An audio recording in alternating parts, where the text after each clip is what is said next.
দূর থেকে সবকিছুই খুব সহজ আর খুব সুন্দর মনে হয়। তবে যে যা কিছু সামনাসামনি থেকে ফেস করে সেই জানে সেই জায়গাটা মানে কতটুকু মর্ম। দূরে থেকে তো অনেক কিছুই মনে হয়। সৃষ্টির টেনশন হচ্ছে বোনের জন্য। কি জন্য বলো তো? বোনকে আমরা কালী ভাষারাই খাইছি এই জন্য। আমরা অনেকটা আগে আজকে স্কুলে চলে আসছি।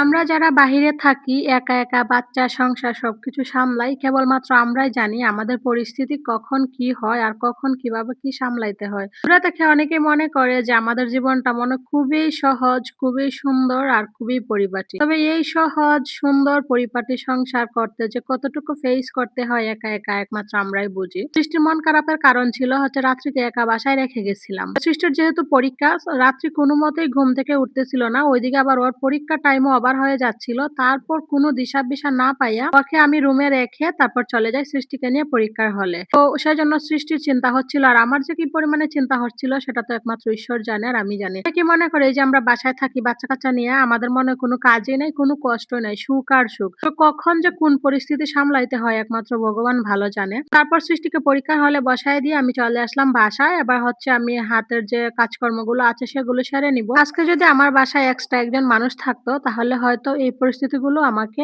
মানে ফেস করতে হইতো না। বাসায় রেখে যেতে পারতাম আরামসে আবার ওকে নিয়ে আসতে পারতাম। হয়তো সৃষ্টিকে নিয়ে ওইখানে আমি সময় দিতে পারতাম। আমি ওইখানে বসে ওকে ক্লাস করে তারপর নিয়ে আসতে পারতাম। যেহেতু এখন আমার বাসায় কেউ নাই আমি একা আছি। তো এই প্রবলেম গুলো আমাকে ফেস করতেই হচ্ছে। মা যখন ছিল তখন তো স্বর্গ সুখে ছিলাম। এই প্রবলেম গুলো কখনোই ফেস করি নাই। মার কাছে রেখে যাইতাম। তো সৃষ্টিকে নিয়ে বসে থেকে তারপর ওকে আবার নিয়ে আসতাম। যাই হোক এই তো কম্বলটা হচ্ছে আমি এই রুমে লাইড়া দিছি। ফ্যানের বাতাসেই শুকাবো আর ছাদে যাব না। মানে অনেকবার যাই আসি কিন্তু কোনো শুকাইতে পারি না। তো তারপর হচ্ছে আমি রেডি হয়ে গেলাম। সৃষ্টিকে নিয়ে আসি। রাত্রি যাবে না। রাত্রি আবার বাসায় থাকবে। ওর শরীরটা প্রচন্ড খারাপ। ওর বাবা বলতেছে ওকে নেয়া লাগবে না। ও বাসায় থাক। তো চিন্তা নেই। ওর বাবা যেহেতু অফিসিয়াল ডিউটি আছে ওর বাবাই ওকে দেখবে। দুপুরে রান্নাবান্না ডাটা দিয়ে টমেটো দিয়ে মাছের ঝোল আর হবে হচ্ছে সে স্কুল থেকে আসছি অনেকক্ষণ আগে কিন্তু আজকে রান্নাবান্না করতে মন চাচ্ছে না। মাঝে মধ্যে এরকম হয় দেখবেন একলা একলা সব কিছু করতে করতে এরকম লাগে। আজকে এত পরিমাণে খারাপ লাগতেছে মন চাইতেছে রান্না করবো না কিন্তু যদি রান্না না করে তাহলে খাবে কি আর বাবা খাবে কি বাচ্চা আছে ওরা খাবে কি সেজন্য আর কি একদম সিম্পল রান্না বান্না করতেছি মাছের ঝোল আর একটু শুটকি ভর্তা করবো আজকে আর কোনো কিছু রান্না করার মতো আমার এনার্জি নেই। এদিকে ডাটা দিয়ে মাছের ঝোল রান্না করবো ডাটা আর টমেটো দিয়ে শুটকি ভর্তা করবো সেজন্য এই যে চাপা শুটকি নিয়ে নিলাম আর বাবাকে বলছিলাম চাপা শুটকি আনার। শুটকিগুলো এবার আমি ভালোভাবে পরিষ্কার করে নিব। পরিষ্কার করে তারপর হচ্ছে লতা দিয়ে রান্না করব। লতা দিয়ে শুটকি কিংবা চিংড়ি মাছ দিয়ে শুটকি আমার কাছে ভীষণ ভালো লাগে। চিংড়ি মাছ যেহেতু নাই সেজন্য লতা দিয়ে রান্না করব। আর এই শুটকি জিনিসটা আমার কাছে এত ভালো লাগে কি বলবো। এই শুটকি ভর্তা থাকলে আমার সামনে কেউ যদি মাংসের তরকারি দাও খায় আমার লোভ যাবে না। আমি শুটকি ভর্তা দিয়ে আরামসে একদম পেট ভরে ভাত খেয়ে উঠতে পারবো। ভাত হয়ে গেছে দুপুর স্নান টান করা কমপ্লিট সিঁদুর টিঁদুর দিয়ে বসে রয়েছি ওর বাবার জন্য ওর বাবা আসলে খাবো। এখন প্রায় 3টা বেজে গেছে 5 মিনিট কম এখন ওর বাবা আসতেছে না জানি না আজকে কেন এত লেট। চারিদিকে এই যে দেখেন দুইজনে কি করে টিভি চালাইয়া ডান্স করে। তো দেখি কখন আসে যখন আসে তখন খাওয়া দাওয়া করবো।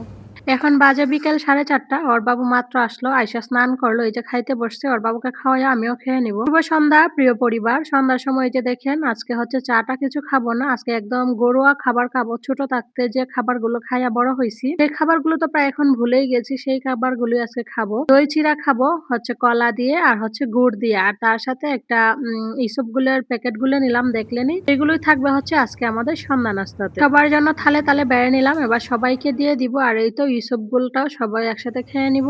দেখা যায় না বাবু চলে যাচ্ছে রাত্রে বাবুকে টাটা দিচ্ছে। আজকে হচ্ছে সৃষ্টির বাবুর নাইট শিফট ডিউটি। ওর বাবা চলে গেছে। এদিকে হচ্ছে আমি এখন শুয়ে পড়বো। 2 মেয়ে নিয়ে বিছানা করে নিলাম। আর আজকের মতো এখানেই বাই বাই, গুড নাইট। সবাই ভালো থাকবেন। ভিডিওটা একটু শেয়ার দিবেন প্লিজ।